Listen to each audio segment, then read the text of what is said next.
How does a man go from being one of the most feared figures in music to America's favorite uncle? From gangster rap pioneer to a guy who bakes brownies with Martha Stewart and commentates at the Olympics. This is the unbelievable story of Snoop Dogg, the icon who redefined what it means to be cool. Born Calvin Broadus Jr. in Long Beach, California, in 1971, his childhood nickname, Snoopy, came from his mother, who thought he resembled the Peanuts character. But life in Long Beach wasn't a cartoon. The city was a tough place, and young Calvin soon found himself drawn into the street life. By the time he was a teenager, he was affiliated with the Rollin' 20 Seconds Crips, and his life became a cycle of making music and getting into trouble. He spent time in and out of jail following his high school graduation, and it seemed like he was heading down a familiar, tragic path. But Snoop had a lifeline: music. He started recording homemade mixtapes with his cousins Nate Dogg and Lil Dead, and his friend Warren G. They called themselves 213, named after the original Long Beach area code. It was Warren G who had the connection that would change everything. His stepbrother was none other than Dr. D.I., who had just left N.W.A.C. to form Death Row Records. D.I. heard Snoop's effortless, melodic flow on a mixtape and was blown away. He knew he had found something special. Snoop's first major appearance was on Dr. D.I.'s 1992 masterpiece, The Chronic. He wasn't just a guest. He was a serious star, his smooth, laid-back delivery providing the perfect contrast to D.I.'s hard-hitting production. Tracks like Nothing But a G-Thang became instant classics and catapulted Snoop into the spotlight. The world was ready for a new kind of rap star, and Snoop Dogg was it. In 1993, he released his debut album, Doggystyle. It was a cultural atom bomb. The album debuted at #1 on the Billboard 100 chart, the first time a debut artist had ever achieved that feat. Selling over 800,000 copies in its first week alone, it became the fastest-selling hip-hop album ever at the time. Doggystyle wasn't just a collection of songs. It was a sonic movie, painting a vivid, and often controversial, picture of life on the West Coast. With hits like Gin and Juice and Who Am I? What's My Name? Snoop's G-Funk sound defined the 90s.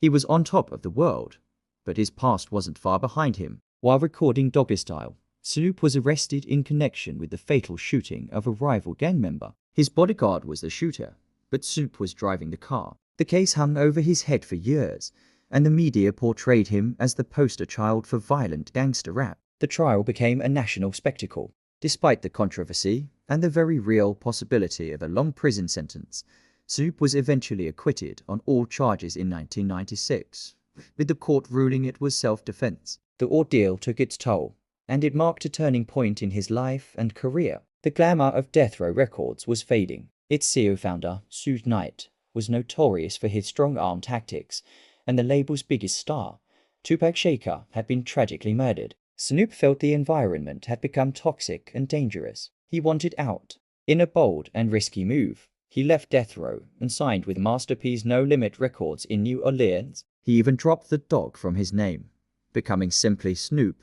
It was a declaration of independence, a rebirth. This move to the South revitalized his career. He was no longer just a West Coast G-Funk artist. He embraced the no-limit sound and continued to drop hit albums like Dark Aim Is to Be Sold, Not to Be Told. This era proved Snoop's incredible adaptability. He wasn't a one-trick pony. He was a musical chameleon who could thrive in any environment. As the new millennium dawned, Snoop Dogg began a transformation that no one saw coming. The once feared rapper started popping up in the most unexpected places. He was coaching his son's youth football league, the Snoop Youth Football League, which has since helped thousands of inner-city kids, with several alumni even making it to the NFL. He started appearing in movies, often playing comedic, caricatured versions of himself in films like Starsky and Hutch and Old School. He was disarming the public, showing them a different side. He was funny, he was charming, he was likable. This was the beginning of Snoop Dogg,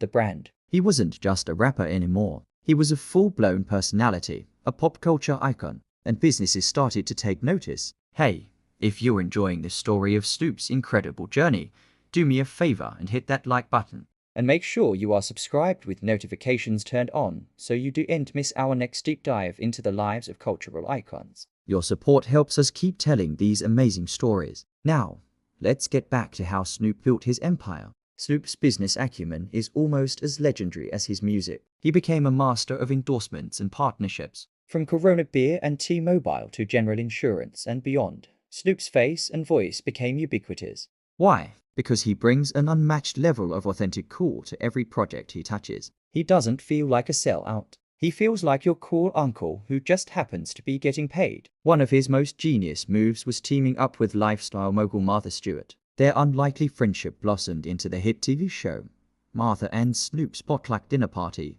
Watching the queen of domestic perfection and the king of West Coast rap trade recipes and jokes was television gold. It completely shattered any remaining stereotypes and solidified his status as a universally beloved figure. He had transcended genre, race, and generation. But don't get it twisted, music is still his first love. Snoop has never stopped innovating. He's explored different personas and genres, famously becoming Snoop Lion for a reggae album in 2013 after a spiritual awakening in Jamaica. He then became Snoopzilla for a funk project. He's released gospel albums, collaborated with K-pop stars, and continues to tour the world. In a truly full circle moment, in 2022, Snoop Dogg acquired the Death Row Records brand, the very label that launched his career and which he had to fight to leave. He is now the owner of the legendary catalog he helped build. So, how much is the Dogfather worth? As of today, Snoop Dogg's net worth is estimated to be around $160 million. But that number is a result of more than just record sales. It's the product of decades of smart business moves, strategic brand building, and an unparalleled ability to stay relevant. He's an investor in tech companies, has his own line of cannabis products called Leafs by Snoop, a wine brand, and even a cookbook. He's not just a musician. He's a diversified corporation. From the streets of Long Beach to the boardroom, Calvin Broadus Jr. His journey is a masterclass in evolution. He navigated the treacherous waters of the music industry, survived personal and legal battles that would have broken most people, and emerged not just unscathed, but stronger.